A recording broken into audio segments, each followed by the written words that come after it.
Hi Internet, I'm Tango and these are Tango's Takes. And the take for today, where are we now? Wednesday, June 23rd, 2021, is scales of review.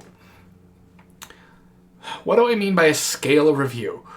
I mean the American grading system, A, B, C, D, F. I don't know what happened to E. I could probably look it up, but I'm not actually concerned. I mean like when you get asked to rate your experience with the sales rep or the customer service agent on a scale of 1 to 5, 1 to 3, 1 to 10, whatever.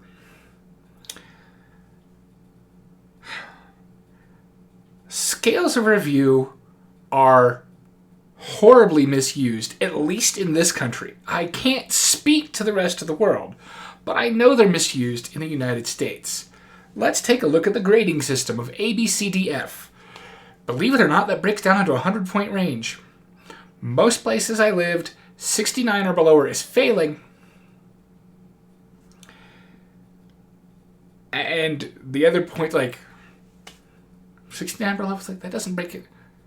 60 or below, maybe 59 or below is failing. Sorry, it's been a while. College was a while ago. Forget high school, elementary school, etc. And I know there have been some variations. Like some places do A+, A minus, and that normally spreads out across 91 to 100. But generally speaking, C? Hey, looks, that actually did what I wanted on the camera, at least mirrored to me. We'll do it this way too. C. C is average. And yet, your normal school system treats people with C grades as a problem. They're not performing well enough. Reports go home. Your parents put pressure on you because you're average. I'm average at the English language. Most people are average at the English language. I'm average at math. Most people don't need to be more than average at math. I'm average at physical fitness. God, that would be an improvement for me. Yeah. There's a lot of pressure to be rated above average. And there are people who consider anything below an A failing, even if it's a high B. And D just needs improvement. You're slightly below average as opposed to F of failing. Now let's look at a numerical example. You get a customer survey, you're rating people on a scale of 1 to 10 or 1 to 5, doesn't matter. In many, many positions, if they're not getting perfect high marks, which in most cases are labeled on the chart as exceeds expectations, you're going to get penalized. You lose out on a bonus.